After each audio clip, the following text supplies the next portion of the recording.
There is no way to put a positive spin on what is happening in Pullman or Corvallis for that matter. Both schools, Washington State and Oregon State, have now been burned by guys who felt like they were 10 toes down. They're here to stay. They're not going anywhere.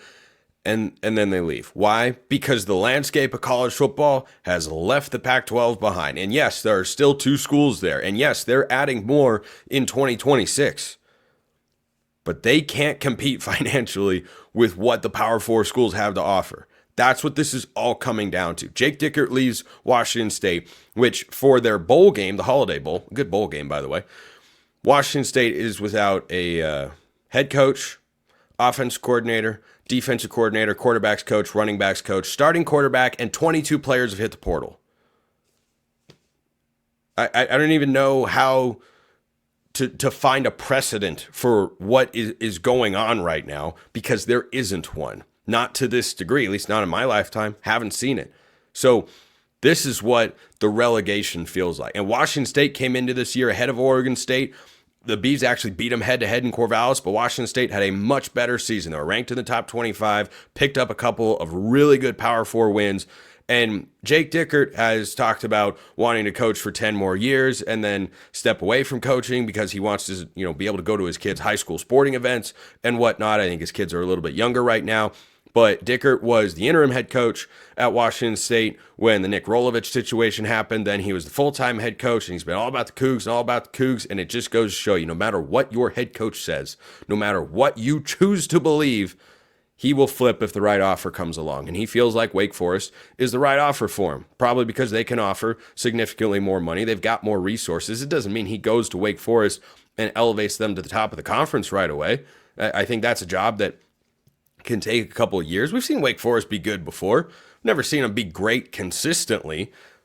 But just the fact that he's willing to take that job, which by any metric has a tougher path to the college football playoff than Washington State, is representative of how much this is a kick in the gut, again, for those fans up in Pullman.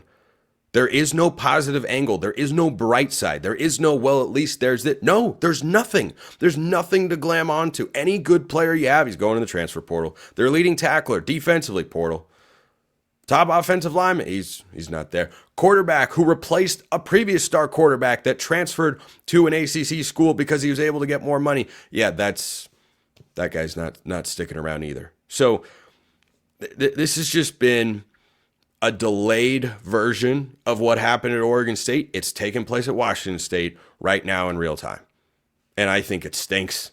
I think it absolutely stinks.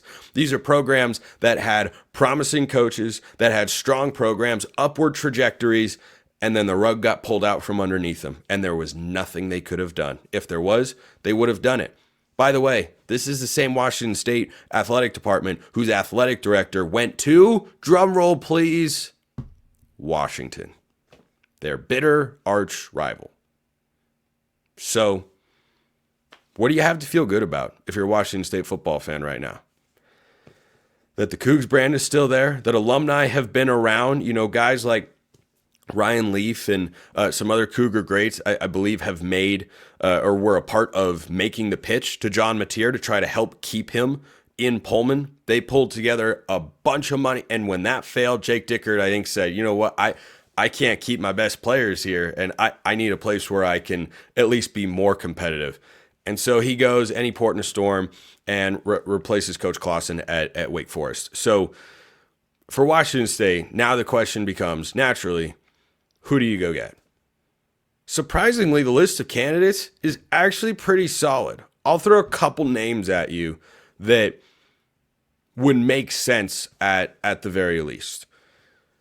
In no particular order, Jim Mora is really interesting. He knows the West Coast, was the head coach at UCLA, had plenty of success there. He is currently where? UConn. Not just being a super fan for the basketball team. He's their head football coach. They've got no tradition. They've got no conference. They've got nothing. He's winning games. He's going to bowl games over there at UConn. So at the very least, that's a guy who is winning at a place where you don't have superior resources for your football program. And in fact, you probably have inferior resources. Now, do they play an incredibly tough schedule? No, they don't. But the selling point for a guy like Jim Moore is, hey, you could come back to the West Coast and you can be at a program where, look, Washington State was 8-1. They were a real candidate to make the college football playoff. If they had won their final 3 games, the defense fell apart. That's why they moved on from the defensive coordinator.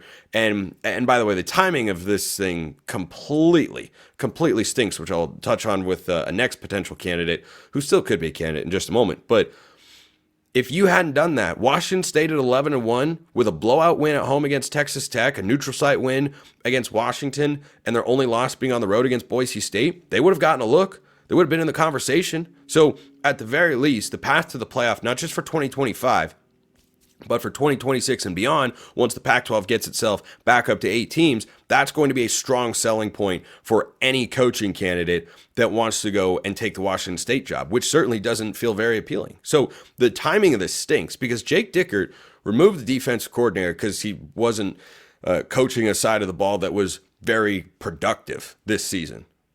Well, that sort of move then they lost their offensive coordinator, then they lost the quarterback and such. But when you remove just the defensive coordinator, but you stay there as a head coach, you're signaling that, hey, I'm going to be here. We just need to find the right defensive coordinator and we can make this right. Instead, Dickert leaves now after they make the big pitch to John Mateer. And the timing of this makes me think that Dickert was waiting to see, are we able to keep Mateer? If not, I'm not going to try with our inferior resources to go and try and keep good players every year. I need a place where I can just, have a more stable roster situation year in and year out. If they hadn't done that, Jason Eck, who was hired to be the head coach in New Mexico, would have been a candidate here. Because where was he coaching? Idaho. Where's Idaho? It's in Moscow, Idaho. That's not far from Pullman. It's driving distance. Might be shouting distance. They're so close together. So doesn't mean there aren't other good candidates out there. Brian Harsin was just hired to be the offensive coordinator at Cal. There's a guy who was at Boise State. Now, they have great resources compared to their Mountain West peers, but that guy has a strong connection to West Coast football going back for quite a while, and he has a track record of winning. You might say, well, he was just hired to be the offensive coordinator. Jason Eck was just hired to be the head coach in New Mexico.